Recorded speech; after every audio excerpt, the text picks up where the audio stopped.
Are you feeling isolated?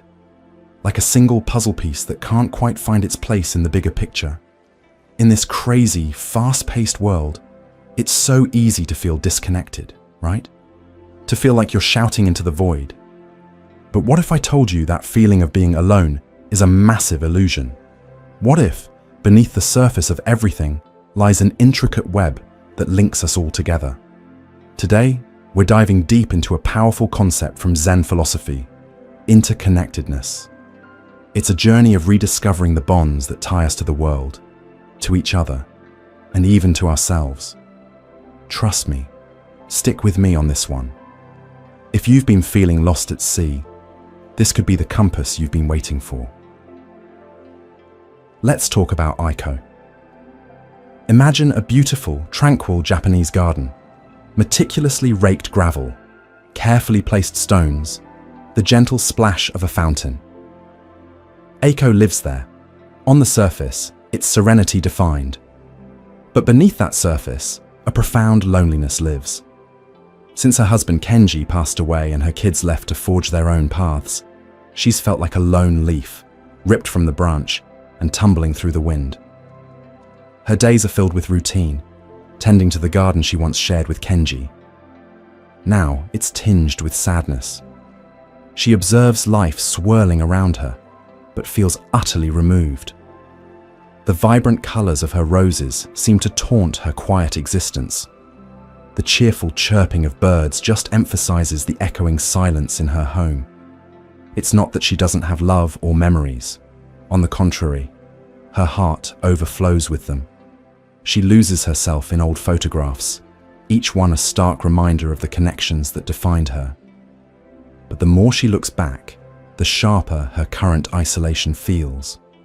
She makes polite small talk with neighbors, but the conversations feel shallow, lacking the deep understanding she shared with her family.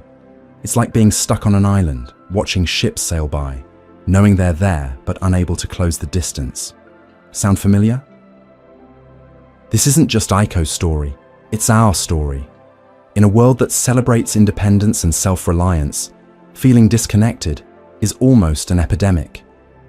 We build these walls, physical, emotional, mental, and then wonder why we're all alone.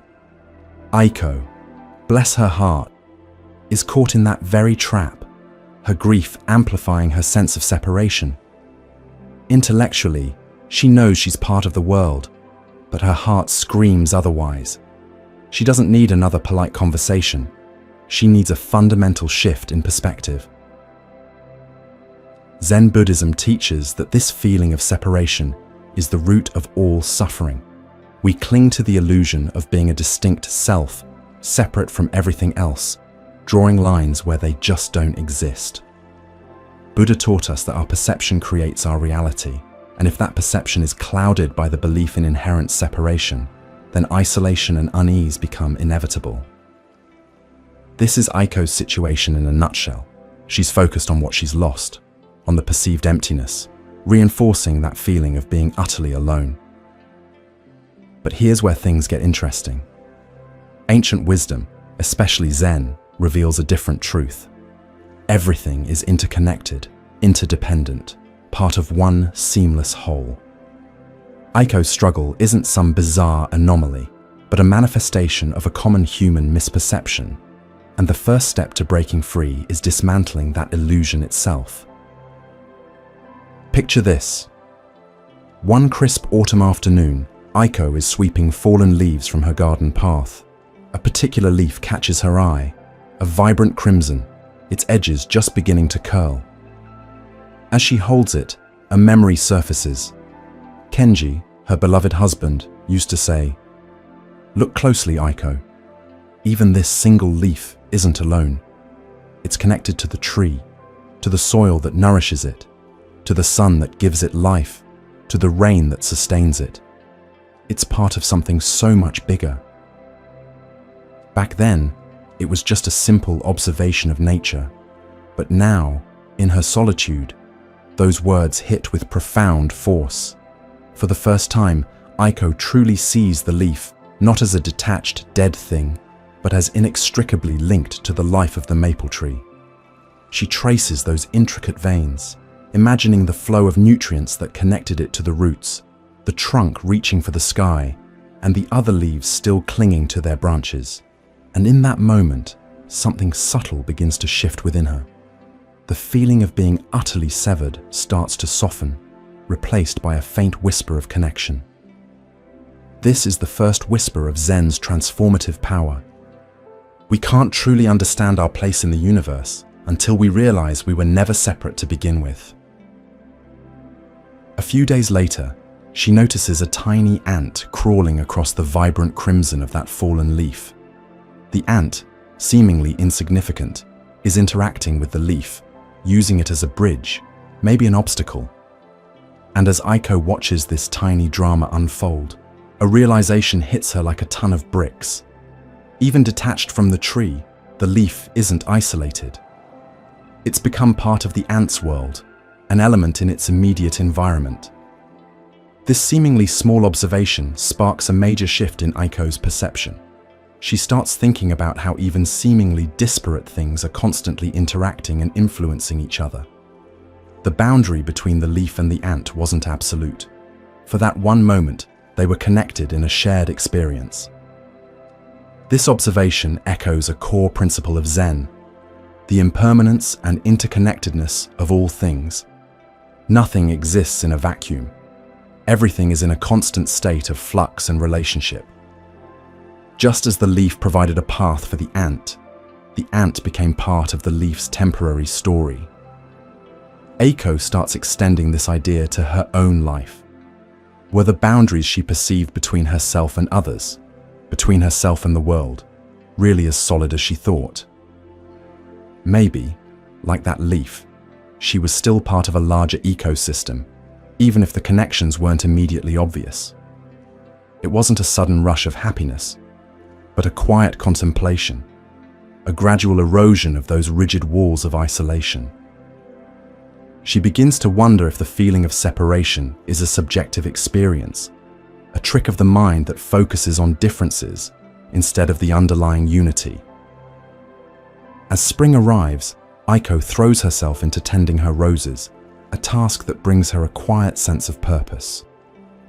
One warm afternoon, while pruning a thorny stem, a bright red ladybug lands gently on a velvety petal of a newly opened bloom. Aiko pauses, captivated by the tiny creature. The ladybug, with its delicate spots, seems perfectly at home on the rose, a miniature jewel adorning nature's artistry. And in that moment, the words of a Zen master she once read come flooding back to her. The universe is not outside of you. The interconnectedness of all things is not an abstract concept. It is a living reality.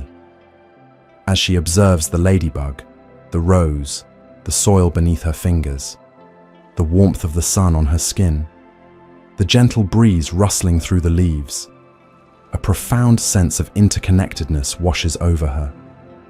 She understands, not just intellectually, but viscerally, that she's part of this intricate web of life, no more and no less significant than the ladybug or the rose. That early whisper of connection she felt with the fallen leaf blossoms into a comprehensive understanding. The ladybug depends on the rose for shelter, the rose depends on the soil and sunlight, and Aiko, the caretaker, is also part of this delicate balance. The feeling of being a solitary entity starts to dissolve, replaced by a sense of belonging to something vast and beautiful. She sees herself not as a detached observer, but as an active participant in the ongoing dance of existence. Her grief hasn't disappeared, but it's now accompanied by a sense of being held within a larger embrace. The emptiness feels less like a void and more like a space within a greater wholeness. It's a key insight in Zen. Recognizing that you are not separate from the universe, but an integral part of it, can profoundly alleviate feelings of isolation and suffering. But even with this growing connection to the natural world, Aiko still feels pangs of loneliness when she thinks of her family. One evening, while reflecting on these feelings, she remembers another teaching from Zen philosophy. Suffering arises from attachment to the illusion of a permanent, separate self. And it hits her. Is her loneliness not a form of attachment to the way things used to be, to the constant presence of her husband and children? Is she clinging to the idea of a separate Aiko who is somehow incomplete without them? This leads her to a crucial realization. It is important to realize that suffering is something you create yourself, that your own mind and heart create it. It is important to realize that you yourself are creating it. Aiko understands that her loneliness, her self-imposed isolation, isn't an inherent condition, but a perception created by her own mind. Her mind is clinging to the past and resisting the present reality. This is a profound and empowering realization. If her suffering is self-created, then she also has the power to uncreate it. This doesn't mean denying her grief or her longing for her family, but shifting her perspective, recognizing that even in their absence, she's still connected to them through love and memory, and more importantly, connected to that vast, interconnected web of existence. The feeling of being a separate, isolated entity is an illusion, a construct of her own mind. Boom. With this deeper understanding, Aiko's actions start to reflect her changing inner landscape. Instead of retreating further into solitude, she feels a gentle pull towards connection. Remembering the joy she once found in sharing her garden, she decides to join a local gardening club. Initially, she feels apprehensive, but the memory of the interconnectedness she witnessed in her garden gives her courage. At the club meetings, she discovers a community of like-minded people who share her passion for nurturing life. She shares her knowledge of roses, learns new gardening techniques, and for the first time in a long time, she feels a sense of camaraderie and shared purpose. Inspired by this, Aiko starts volunteering at a nearby nature center, helping to maintain the trails and educate visitors about the local flora and fauna. Working alongside others who are dedicated to preserving the natural world further reinforces her sense of interconnectedness. She feels a sense of purpose in contributing to something larger than herself, in being an active part of the ecosystem she's come to appreciate so deeply. Through these actions, Aiko isn't trying to replace the connection she's lost, but rather expanding her circle, embracing the understanding that she was never truly alone. The feeling of loneliness doesn't vanish completely, but it no longer holds the same power over her. It's now tempered by a deep sense of belonging to that interconnected web of life. Just like the solitary leaf that's still connected to the tree, the ant that interacts with the leaf, and the ladybug that finds its place on the rose, Aiko realizes that even in moments of apparent solitude, she's part of something larger, something whole. Her journey wasn't about finding external connections to fill a void, but about recognizing the inherent interconnectedness that had always been there, obscured only by the illusion of separation. Zen teaches us that by seeing beyond this illusion, we can find a profound sense of peace, belonging, and purpose in the intricate tapestry of existence. Now, let's get real for a second. Where do you find yourself right now? Ever feel like that lone leaf, tumbling through the air, cut off from everything that matters?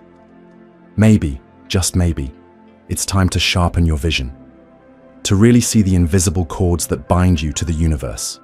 Start simple. Carve out a moment of absolute stillness. Don't just look at the world around you, immerse yourself in it. Not as a spectator, but as a vital organ within a living, breathing body. Acknowledge that each breath, each fleeting encounter, is a shimmering strand in the cosmic web that holds us all. If this resonated with you, if Aiko's journey offered a glimpse of a more connected way of being, then I invite you to join our growing community here at the Moon Mind Temple. Subscribe for more insights into the wisdom of Zen and practical ways to cultivate inner peace and connection in your own life. And be sure to share your thoughts in the comments below. What are your experiences with feeling connected or disconnected? Let's learn and grow together on this path of recognizing the profound interconnectedness of everything. Your journey towards understanding begins now.